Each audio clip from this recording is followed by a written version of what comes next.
ಇವತ್ ಮನೆಯಿಂದ ಆಚೆ ಹೋಗೋ ಅಂತ ಹೇಳೇಬಿಟ್ರು. 190 ಆಫ್ ಫಿಟ್ನೆಸ್ ಫ್ಲಾಗ್. ದೀಪಾವಳಿ ಹಬ್ಬ ಸೀಸನ್ ಬರ್ತಿದಂಗೆ ಆಫೀಸ್ ಅಲ್ಲಿ ಜನಸಂಖ್ಯೆ ಕಮ್ಮಿ ಆಗ್ತಾ ಬಂತು. ಬೇರೆ ಊರಿಂದ ಬಂದಿರೋರು ಬೆಂಗಳೂರನ್ನ ಬಿಟ್ರು. ಸೊ ಆಫೀಸ್ ಒಂಥರ ಖಾಲಿ ಖಾಲಿ. ನಾವು ನೋಡೋ ತನಕ ನೋಡಿದ್ವಿ. ಮಧ್ಯಾಹ್ನ ಆಗ್ತಿದಂಗೆ ಊಟ ಮುಗಿಸ್ಕೊಂಡು ಹೊರಟ್ಬಿಡೋಣ ಅಂತ ಆಫೀಸ್ ನ ಬಿಟ್ವಿ. ಮನೇಲಿ ಪ್ರ್ಯಾಂಕ್ ಮಾಡೋಣ ಅನ್ಕೊಂಡು ಹೋಗ್ತಾ ದಾರಿ ಯೋಚನೆ ಮಾಡ್ಕೊಂಡು ಹೋದೆ. ಹೋಗಿದ ತಕ್ಷಣ ಯಾಕೋ ಇಷ್ಟ ಬೇಗ ಬಂದ್ಬಿಟ್ಟಿದ್ಯಾ? ಹೋಗಮ್ಮ, ಕೆಲಸ ಜಾಸ್ತಿ ಕೊಡ್ತಿದ್ರು, ಅದಕ್ಕೆ ಜಗಳ ಮಾಡ್ಕೊಂಡು ನಾಳಿಂದ ಬರಲ್ಲ ಅಂತ ಹೇಳ್ದೆ. ID ಕಾರ್ಡ್, ಲ್ಯಾಪ್ಟಾಪ್ ಎಲ್ಲ ಇಸ್ಬಿಟ್ಟು ಬಂದಿದ್ದೀನಿ. ಇನ್ಮೇಲೆ ನನ್ಗೂ ಅದಕ್ಕೂ ಸಂಬಂಧನೇ ಇಲ್ಲ. ಇನ್ಮೇಲೆ ಆರಾಮಾಗಿ ಮನೇಲಿ ಇರ್ತೀನಿ. ರಾಜ, ಏನಮ್ಮ ಬೇಗ ಬಟ್ಟೆ ಎಲ್ಲ ಪ್ಯಾಕ್ ಮಾಡು. ಏನಮ್ಮ ಯಾವ್ದನ ಟ್ರಿಪ್ ಇದ್ಯಾ? ಬೇಗ ಮನೆ ಖಾಲಿ ಮಾಡಪ್ಪ. ಮಾ ತಮಾಷೆ ಮಾಡ್ಬಿಡಮ್ಮ.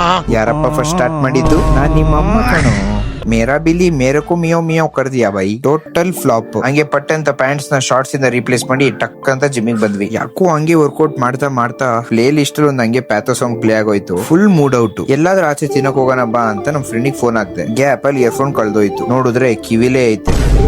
ಈ ನನ್ ಮಗ ಇನ್ನೂ ಉರ್ಸ್ತಾನಪ್ಪ. 5 ನಿಮಿಷ 35 ನಿಮಿಷ ಆದ್ರೂ ಇಲ್ಲೇ ಇದೀನಿ ನೋಡೋ ಅಂತಾನೆ. ಇವತ್ ಕ್ರಿಯೇಟಿನ್ ಪೌಡರ್ ಬದಲು ಕ್ರಿಯೇಟಿನ್ ವೇಫರ್. ಇದ್ರಲ್ಲಿ ಬರೀ ಕ್ರಿಯೇಟಿನ್ ಅಷ್ಟೇ ಅಲ್ಲ ಬ್ರೋ, ಪ್ರೋಟೀನು ಇದೆ. ಕ್ರಿಯೇಟಿನ್ ಗೋಸ್ಕರ ಅಲ್ದಲ್ಲೇ ಇದ್ರು ಟೇಸ್ಟ್ ಗೋಸ್ಕರ ತಿನ್ಲೇಬೇಕು ಗುರು. ಇದು ಸೇಮ್ 5 ರೂಪೀಸ್ ಮಂಚ್ ಇದ್ದಂಗಿದೆ. ಒಂದ್ಸತಿ ಆದ್ರೂ ಟ್ರೈ ಮಾಡಿ ನೋಡಿ. ಎಲ್ಲೆಲ್ಲೋ ಹೋಗ್ಬೇಕು ಅನ್ಕೊಂಡು ಲಾಸ್ಟ್ ಟೈಮ್ ಅದಿ ಜಾಗಕ್ಕೆ ಬಂದ್ವಿ. ಟಬಾಸ್ಕೋಗೆ ಹಣ ಒಂದು ಟೊಬ್ಯಾಕೋ ಕೊಡಿ. ಹಾಫ್ ಅನ್ ಅವರ್ ಅವ್ರು ಕೊಡೋ ತನಕ ಅದನ್ನೇ ಜ್ಞಾಪಿಸ್ಕೊಂಡ್ ಆಗ್ತಾ ಇದ್ವಿ. ಕೊನೆಗೆ ಆರ್ಡರ್ ಬಂತು. ಒಂದು ಟಬಾಸ್ಕೋ, ಇನ್ನೊಂದು ಚಿಪೋಟ್ಲೆ ಅಂತಾನೋ ಏನೋ ಇಂದಿತ್ತು. ಟೊಬ್ಯಾಸ್ಕೋ ತಿಂದೆ.